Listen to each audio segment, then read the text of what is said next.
ఓం విఘ్నేశ్వరాయ నమ. ఓం శ్రీ సరస్వతీదేవియే నమ. ఓం శ్రీ గురుభ్యో నమ. శ్రీ గురుచరిత్ర 38వ అధ్యాయం. నామధారకుడు స్వామి శ్రీ గురుడు ఉపదేశించిన కర్మానుష్ఠాన రహస్యము మీ నుంచి విని ధన్యుడనయ్యాను. ఇక దయచేసి తరువాత జరిగిన శ్రీ గురుని వృత్తాంతం తెలపండి అని వేడుకున్నాడు. సిద్ధయోగి ఇలా చెప్పసాగారు. నాయన, నీలాంటి గురుభక్తుడు శ్రోత లభించినందువల్లనే శ్రీగురు చరిత్ర తనివి తీరా స్మరించుకునే భాగ్యం నాకు కలిగింది.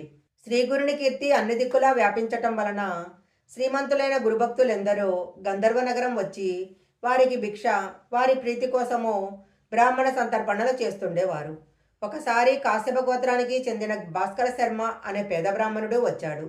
అతడు తనతో ముగ్గురికి మాత్రమే సరిపడే ధాన్యము మొదలైనవి మూటగట్టుకొని తెచ్చి శ్రీగురునికి నమస్కరించాడు. కానీ ఆ రోజు అందరితో పాటు అతనిని కూడా ఎవరో భక్తులు సంతర్పణకు ఆహ్వానించారు. అతడు తాను తెచ్చుకున్న మూట మఠంలో ఒక మూల ఉంచి భోజనానికి వెళ్ళాడు. రోజు ఇలాగే జరుగుతూ ఉండటం వలన 3 మాసాలు అలాగే గడిచిపోయింది. అతడిని చూసిన బ్రాహ్మణులందరూ, ఏమయ్యా బ్రాహ్మణుడా, నువ్వొచ్చినది ఎందుకు? చేస్తున్నది ఏమిటి? నువ్వు భిక్ష ఇవ్వటానికి ముహూర్తం ఇంకా కుదరలేదా?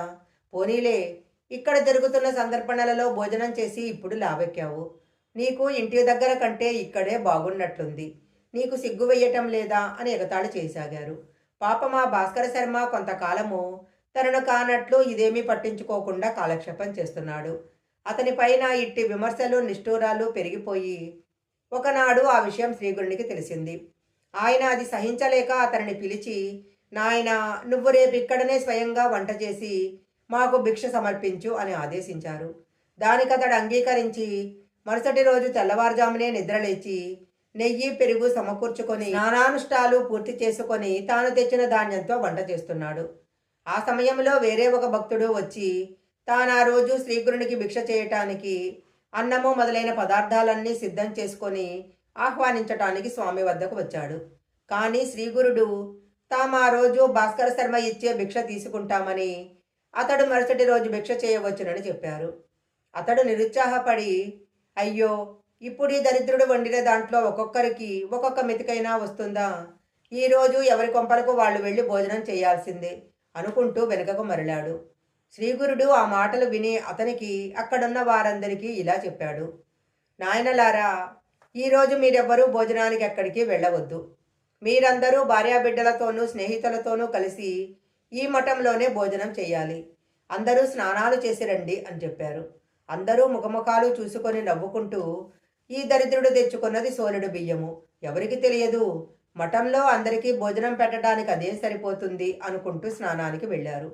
ఇంతలో శ్రీగురుడు భాస్కర శర్మతో, నాయన, కొద్దిసేపట్లో అందరూ వస్తారు, త్వరగా సిద్ధం చెయ్యి అని చెప్పారు. అతడు వెంటనే మరొక పొయ్యి కూడా వెలిగించి మిగిలిన వంటకాలు సిద్ధం చేసి అంతా సిద్ధమైనదని స్వామికి విన్నవించాడు.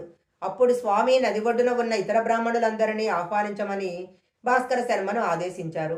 అతడు అలాగే వెళ్ళి చెప్పగానే వాళ్ళు పకపకా నవ్వి, ఏమయ్యా, నువ్వు పెట్టినట్లే మేము తిన్నట్లే. ఈ రోజున మా ఇళ్లలో ఉన్నదేదో మేము భోజనం చేస్తాము. కానీ నువ్వు కనీసము శ్రీగురుడికైనా కడుపు నిండా పెట్టగలిగితే అంతే చాలు, పో అన్నారు. భాస్కర శర్మ తిరిగి వచ్చి వారందరూ తనను ఎగతాళి చేసిన ఈ భోజనానికి రామన్నారని చెప్పాడు.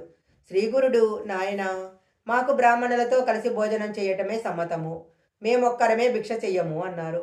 స్వామి నోటి మాట తప్పకుండా జరుగుతుందన్న దృఢ విశ్వాసము గల భాస్కర శర్మ అది నిరూపించుకోదలచి దీనంగా, స్వామి, నేనేం చేసేది? నేను మీరు ఆజ్ఞాపించిన ప్రకారం ఎంత బలవంత పెట్టినా వారు రావడం లేదు, సరికదా నన్ను ఆక్షేపిస్తున్నారు అన్నాడు. అప్పుడు ఆయన వెంటనే మరో శిష్యుని పంపి నది దగ్గర ఉన్న బ్రాహ్మణులందరినీ వెంట తీసుకురమ్మని ఆజ్ఞాపించారు. అతడు పరుగున పోయి శ్రీగురుని ఆజ్ఞగా చెప్పి అందరినీ ఆహ్వానించాడు. ఇక తప్పక అందరూ మఠం చేరుకున్నారు. శ్రీగురుడు వారందరితో, బ్రాహ్మణోత్తములారా, మీరందరూ మీ భార్యాబిడ్డలను తీసుకుని మఠానికి రావాలి. ఈరోజు ఇక్కడే 4000 మందికి సమారాధన చేయాలి. అందరూ విస్తళ్లలో అన్నం కట్టుకొని తీసుకుపోవాలి అని భాస్కర శర్మతో, ఏమయ్యా, చూస్తావేంటి, అందరినీ భోజనానికి పిలువు అన్నాడు. అతడు వెంటనే లేచి నమస్కరించి వారందరూ సకుటుంబ బంధుమిత్రులతో కలిసి తాను చేయనున్న సమారాధనకు విచ్చేసి కృతార్థుడను చేయమని వేడుకున్నారు. వారిలో కొందరు బ్రాహ్మణులు నవ్వి ఓరి వెర్రి బ్రాహ్మణుడా, సిగ్గు లేకుండా తగదునని పిలవటానికి వచ్చావేమయ్యా? నువ్వు చేసినది ఒక్కొక్కరికి ఒక్కొక్క మెతుకైనా సరిపోతుందా అన్నారు. కొందరు పెద్దలు వారిని వారించి అతనిని నిందించవద్దు, ఇందులో అతని దోషమేమీ లేదు, గురువు చెప్పిన ప్రకారమే చేస్తున్నాడు అని మందలించారు. భాస్కరుడు శ్రీగురుపాదాలను పూజించి ఆయనకు హారతి ఇచ్చి విస్తళ్ళు వేశాడు. అప్పుడు శ్రీగురుని ఆజ్ఞ కోరాడు. అంతటా శ్రీగురుడు అతనికి ఒక వస్త్రం ఇచ్చి దానిని వంటకాలపై కప్పమని ఆదేశించారు. అతడలా చెయ్యగానే శ్రీగురుడు తన కమండలంలోని నీరు అభిమంత్రించి ఆ వస్త్రంపై చల్లి వస్త్రం తీయకుండా వడ్డన చేయమని ఆదేశించారు. వెంటనే భాస్కర శర్మ మరికొంతమంది ఆ వస్త్రం కింద నుంచి పళ్ళాలతో వంటకాలు తీసుకొని తిరిగి వడ్డిస్తున్నారు. నెయ్యి దారలుగా వడ్డిస్తూనే ఉన్నారు. అది చూసి భక్తులందరూ ఆశ్చర్యచకితులయ్యారు. అప్పుడు మొదట శ్రీగురుడు, తర్వాత మిగిలిన వారు ఆపోసనం తీసుకొని భోజనం చేయటం మొదలుపెట్టారు. భాస్కర శర్మ ఒక్కొక్కరి దగ్గరకు వెళ్ళి నెమ్మదిగా కూర్చొని కావలసినవి అడిగి వేయించుకొని తృప్తిగా భోజనం చేయమని చెప్పాడు.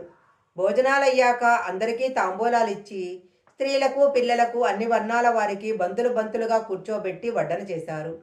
చివరకు ఊరిలో విచారించి భోజనం చేయని వారు ఎవరూ లేరని నిర్ధారణ చేసుకున్నాక శ్రీగురుని ఆజ్ఞ తీసుకొని భాస్కరుడు గురుప్రసాదం స్వీకరించాడు.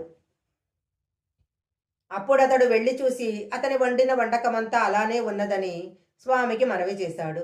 దానిని జలాచరాలకు వెయ్యమని స్వామి ఆదేశించగా అతడు అలాగే చేశాడు. కొద్దిపాటి అన్నంతో వేలాది మందికి గొప్పగా సమారాధన జరగటం వలన గురుమహిమ అందరికీ తెలిసింది. శ్రీగురుడు సాక్షాత్తు అన్నపూర్ణేశ్వరుడని, వారి అనుగ్రహానికి పాత్రులైన వారికి ఎట్టి కొరత ఉండదని అందరూ కీర్తించారు. అప్పుడు శ్రీగురుడు భాస్కర శర్మను ఆశీర్వదించి ఇంటికి పంపేశారు. శ్రీగురుని కీర్తి మరొకసారి అన్ని దిక్కులా మారుమ్రోగింది.